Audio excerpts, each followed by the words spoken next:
culture. Today we are going to start our new chapter, that is on the move again. In the previous chapter we have learned about the relations in chapter 21, that is like father, like daughter.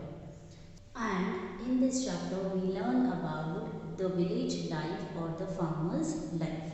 So let's start the first topic. The first topic is Dhanu's village, Dhanu ka gaon. Today all the relatives have come to Dhanu's house to celebrate Dashera. आज सभी लोग धानु के घर पर आने वाले हैं Dussehra celebrate करने के लिए. They have come with their luggage in their bullet cards. और सभी लोग अपना लगेज मीन्स अपना सामान लेकर आने वाले हैं. किस में रख कर लेकर आएंगे? बुलेट कार्ड्स में, बैलगाड़ी में. Dhanu's father is the eldest in the family. Dhanu के जो फादर हैं वो फैमिली में सबसे बड़े हैं. So all the festivals are celebrated at their house. अब धानु के जो फादर हैं वो सबसे बड़े होने की वजह से जितने भी फेस्टिवल्स होते हैं वो कहाँ सेलिब्रेट होते हैं? धानु के फैमिली में, यानी कि धानु के घर में सेलिब्रेट होते हैं. Dhanu's mother, I, the wife of mother's brother, Mami, and the wife of father's brother, Kaki, are busy making puran poli, sweet rotis made from jaggery or gram. अब वो क्या बता रहे हैं कि उनके घर पे फेस्टिवल सेलिब्रेट होने वाला है. ठीक है. धानु की मदर आई है, आई जिसे आई बोलते हैं, और धानु की जो वाइफ की मदर के जो ब्रदर हैं यानी कि मामी वो आई है, और the wife of fathers brother यानी कि उनके फादर की ब्रदर यानी कि काकी आई है. ठीक है. जो उनकी वाइफ की फादर की जो ब्रदर हैं, ठीक है, उनके वाइफ के जो फादर हैं उनके भाई जो है वो भी आई है. वो कौन है? काकी. यानी कि बेसिकली कौन कौन लोग आए हैं? आई है, मामी आई है, काकी आई है. ये सभी लोग वहाँ आए हुए हैं और सभी लोग पूरन पोली बनाने में बहुत ज़्यादा बिजी हैं. ठीक है. पूरन पोली किससे बनती है? स्वीट रोटी. स्वीट रोटी बोलते हैं जो किससे बनाई जाती है? गुड़ और ग्राम यानी कि दालों से बनाई जाती है, ग्राम से बनाई जाती है. Along with this a spicy कड़ी डिश इज ऑल्सो मेड. और उसी के साथ ही साथ एक कड़ी जो स्पाइसी डिश होती है वो भी बनाई जा रही है. The day passes in the laughing and chatting. पूरा दिन हंसते खेलते बातें करते हुए उनका बीत जाता है. But by evening everyone's mood changes. लेकिन शाम होते होते उन सभी का जो मूड है वो क्या हो गया है? That has been change. वो चेंज हो चुका है. The women and the children begin to pack their luggage. अब जितनी भी विमेन्स हैं, जितनी भी औरतें हैं और बच्चे हैं, वो सभी लोग अपना बैग पैक कर रहे हैं. The man sit down with the mukadam agent who lends money for the meeting. और जितने भी उस फैमिली में जितने भी मेंस हैं, आदमी हैं, वो सभी लोग मुकदम के साथ बैठे हैं मीटिंग में, यानी कि उनकी मीटिंग चल रही है. और मुकदम कौन है? एक ऐसा एजेंट जो क्या देता है? उधार पे पैसा देता है, यानी कि बोरो मतलब यानी कि लेंड मनी करता है, लोगों को उधारी पर पैसा देता है. The mukadam gives the detail of the loan taken by each family. अब जो मुकदम है वो हर फैमिली को बता रहा है कि किसने कितना लोन मुझसे लिया है और उन्हें कितना पे करना है. Then the talks for the next few months begin. और अब आगे कैसे उनको लोन पे करना है, ठीक है, कैसे उन्हें स्टार्टिंग करनी है, उन सभी चीज़ों के बारे में वो लोग बात कर रही हैं. The mukadam explain to the villagers in which area they would go for a next 6 months. अब जो मुकदम है जिसने लोन दिया है धानुस की फैमिली को, ठीक है, वो बता रहा है कि अब नेक्स्ट 6 month तक यानी कि अगले 6 महीनों तक उन्हें किस गांव में जाना है, मतलब गांव के किस एरिया में जाना है. He also gives them some money as a loan for their expenses. और उन्हें मतलब वहाँ उस एरिया में जाके कहाँ रहना है या कैसे काम करना है, वो सारी चीज़ों की डिटेल वो मुकदम उनकी फैमिली को दे रहा है. और साथ ही साथ उनको कुछ लोन यानी कि उधारी पर कुछ पैसा भी दे रहा है. क्यों? क्योंकि वो वहाँ जाके अपना थोड़ा बहुत एक्सपेंसेस जो भी उनके खर्चे हैं उन पैसों से वो पूरा कर सके. Ever since Dhanu's remember this has been the routine. Dhanu को हमेशा से ही ये बात याद है, मतलब उसको पता है कि ये हमारी फैमिली का एक रूटीन है कि हमेशा से यही चीज़ें होती आ रही हैं कि हमें 6 महीनों के लिए दूसरी जगह जाना होता है, जहाँ पर जाकर के हम अपना वर्क करते हैं। Families like Dhanu's work on the land of big farmers till Dussehra. जैसे धानु की जैसी, मतलब धानु की तरह ऐसे बहुत सारी फैमिलीज हैं जो बड़े बड़े फार्मर्स की ज़मीनों पर काम करते हैं दशहरा तक, बिफोर द रेनी सीजन, मतलब यानी कि रेनी सीजन से पहले तक, मतलब रेनी सीजन से पहले पहले तक वो लोग काम करते हैं। Many other families also work on such land, और उनकी जैसी ऐसी बहुत सारी गाँव में फैमिलीज हैं जो बड़े बड़े फार्मर्स के घर में उनकी ज़मीनों में काम करते हैं। They earn just enough money to keep them going through these months, और थोड़ा बहुत जो पैसा कमा पाते हैं वो कुछ इन महीनों में उनका गुजारा चल जाता है। But how to manage the remaining 6 months, लेकिन बाकी जो 6 मंथ बचते हैं, यानी कि 6 महीने तो वो काम करते हैं, लेकिन और जो पैसा मिलता है वो 6 महीने अपना चला लेते हैं, अपना घर चला लेते हैं। लेकिन बाकी के जो 6 मंथ्स होते हैं वो जहाँ पर फार्मिंग का कोई भी काम नहीं होता, वहाँ पर वो 6 मंथ्स कैसे अपना गुजारा करेंगे, कैसे अपनी अर्निंग करेंगे, तो वो 6 मंथ्स उनके लिए काफ़ी ज़्यादा डिफ़िकल्ट होते हैं। When there is no rain, जहाँ पर ना बारिश हो रही होती है और ना ही फील्ड में कोई काम हो रहा होता है। So everyone borrows money from the mukadam, तो इन 6 महीनों के लिए उन्हें क्या करना पड़ता है, मुकदम से पैसा उधारी पे लेना पड़ता है। To pay back this money they have to work for the mukadam, और जो लोन वो लेते हैं उसके बदले उन्हें क्या करना पड़ता है, मुकदम के लिए काम करना पड़ता है।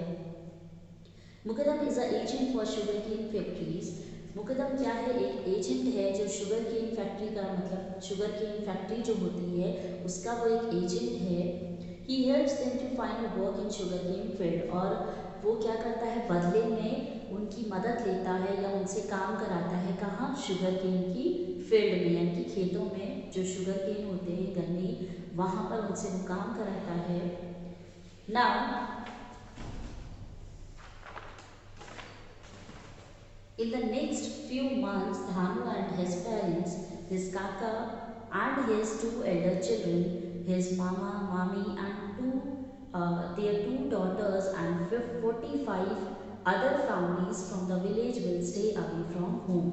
अब वो बता रहे हैं कि कुछ महीनों के लिए, क्योंकि मुकदम ने क्या कहा था कि आपको विलेज के दूसरे एरिया में जाकर के क्या करना है, काम करना है। क्यों, क्योंकि उन्हें लोन चुकाना है।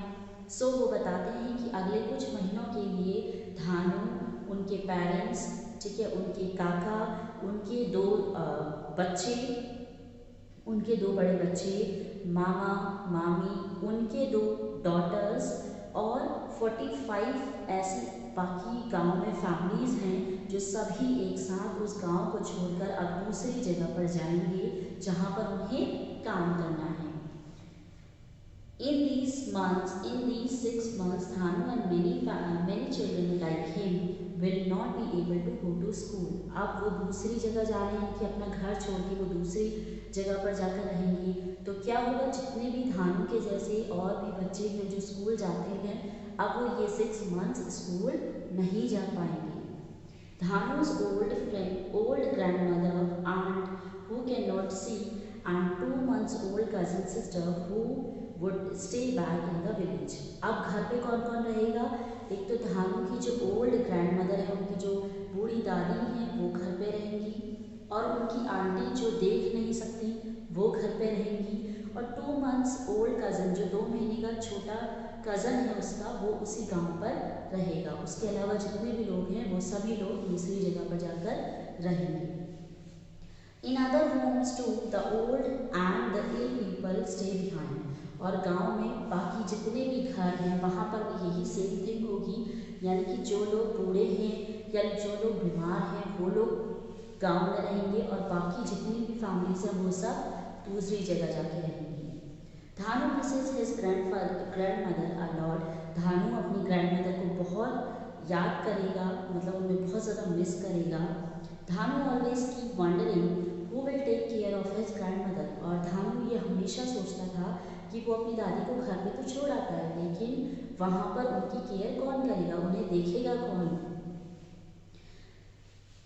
Who will take care of grandmother, उनकी केयर कौन करेगा, but what can Dhanu do, लेकिन धानु कर भी क्या सकता है, क्योंकि उसे पता है कि उसे दूसरी जगह जाकर के काम करना है, तभी उसका लोन क्या हो पाएगा, पे हो पाएगा। तो धानु कुछ कर भी नहीं सकता, he is helpless. Okay, now see our last topic, ठीक है, दैट इज आफ्टर दशहरा। अब दशहरा के बाद क्या होता है, देखिए, the caravans of these families would now settle near the sugarcane field and sugar factories। अब ये जितनी भी फैमिलीज गई हुई थी, ये सारी ही शुगर केन फील्ड और शुगर केन फैक्ट्री के पास सेटल हो चुकी थी, मतलब अपने आप वो लोग सेटल हो चुके थे जहाँ पर जिसको रहना था। For 6 months they would stay in these huts made of dry sugarcane and its leaf। अब क्या था कि शुगर केन फैक्ट्री और फील्ड के पास ही उन्होंने क्या बना लिए थे, अपने हट, अपनी झोपड़ियाँ बना ली थी, घर बना लिए थे, जो किससे बनाए गए थे, शुगर केन से, जो सूखी हुई शुगर केन होती है उससे और लीव्स से, ठीक है। उन्होंने अपनी हट बना लिए थे और उन्हें यहाँ 6 महीने वहीं पर ही रहना था। The man will get up early in the morning and go to cut sugarcane in the field। अब जितने भी मैन्स थे, जितने भी आए थे वहाँ पर मैन्स, उन सभी लोगों को सुबह उठना था। उठने के बाद शुगर केन मतलब खेतों में जाके, फील्ड में जाके उन्हें शुगर केन कट करनी थी, काटनी थी। The women and children tie the bundle of sugar cane. और वीमेन जितनी भी हैं और बच्चे हैं, उन्हें क्या करना है, वो जो काट रहे हैं, जितने बंडल मतलब जितनी भी शुगर केन वो फील्ड में काट रहे हैं, उन सबको टाइट से बांधना है और उनका बंडल बनाना है। Then the bundle are taken to the sugar factory. अब ये बंडल कहाँ ले जाया जाएगा, शुगर फैक्ट्री में ले जाया जाएगा। Dhanu often goes with his father. Dhanu भी अपने फादर के साथ गया हुआ था। Sometimes they spend nights outside the factory on bullock carts. और कभी कभी ऐसा भी होता था कि जो धानु हैं, मतलब वो लोग जितने भी लोग हैं, वो लोग क्या करते थे, पूरी पूरी रात फैक्ट्री के बाहर बुलक कार्ट्स में ही गुजारा करते थे। There Dhanu plays with the bullocks and wanders around. और धानु वहाँ पर क्या किया करता था, खेलता था और जो बुलक कार्ट है उसके आसपास घूमा करता था। At the factory, Dhanu's father get the sugarcane weighted and take a receipt, a note to say how much sugarcane they have given। अब क्या होता था, जब वो बंडल फैक्ट्री में ले जाया जाता था तो उसका वेट होता था कि कितनी शुगर केन मतलब के बंडल ये लोग लेकर आए हैं, उसका वेट किया जाता था। और वेट करने के बाद उन्हें एक रिसिप्ट दी जाती थी। रिसिप्ट मतलब होता है एक ऐसी कागज़ कह लो या पर्ची कह लो, उस पर लिखा जाता है कि आप कितनी शुगर केन फील्ड से कट करके लाए थे और कितना इसका वेट है, उसमें लिख दिया जाता है। They showed this receipt to the agent who then keeps an account of their loan।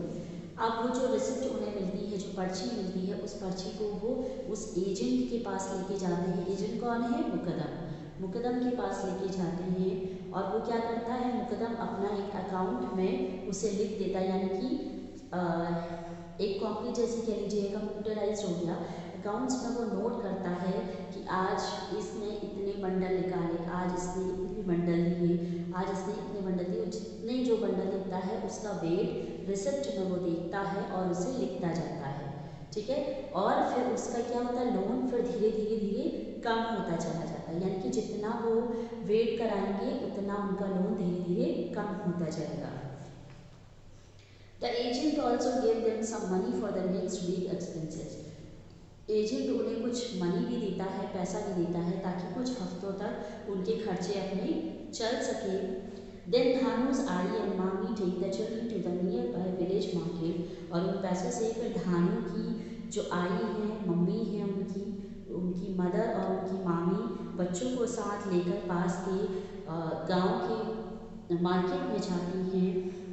To buy atta and oil for the next week. और क्या खरीद के लाती हैं वहाँ मार्केट से, आटा और तेल। समटाइम्स मामी बाइज लड्डू और some sweets for the children. और कभी कभी जो मामी हैं वो बच्चों के लिए लड्डू और मिठाइयाँ भी लेकर आती हैं। She also buys pencil and eraser and notebook for Dhanu. और कभी कभी वो धानु के लिए पेंसिल, इरेजर और नोटबुक भी खरीद के लाती हैं। After all he is mommy's favourite. After all वो मामी का क्या था, फेवरेट था। धानु जो था वो मामी का बहुत ज़्यादा फेवरेट था, इसीलिए प्यार से वो उनके लिए इरेजर, पेंसिल, नोटबुक ये सब लाया करती थी। But Dhanu want be using these for 6 month, लेकिन धानु इन सब चीज़ों का कोई यूज़ 6 मंथ तक नहीं कर पाता था। क्यों? क्योंकि ना ही वो स्कूल जा सकता था, ना ही उसके पास कुछ था, तो वो 6 मंथ के लिए उसे यूज़ नहीं कर पाता था।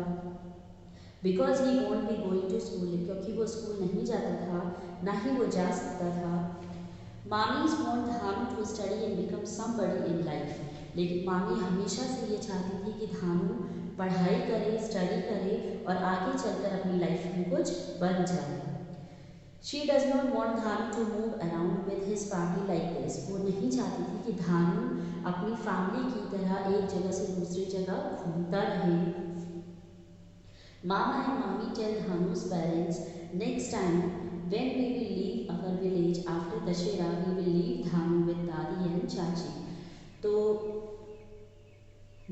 मामा और मामी धानु के पेरेंट्स से क्या कहते हैं कि अगली बार जब हम यहाँ आएंगे काम करने के लिए, फिर मतलब नेक्स्ट ईयर अगर हम 6 मंथ्स के लिए काम करने इस दूसरी जगह पर जब हम आएंगे, तो धानु को हम घर पर ही छोड़कर आएंगे। किसके साथ?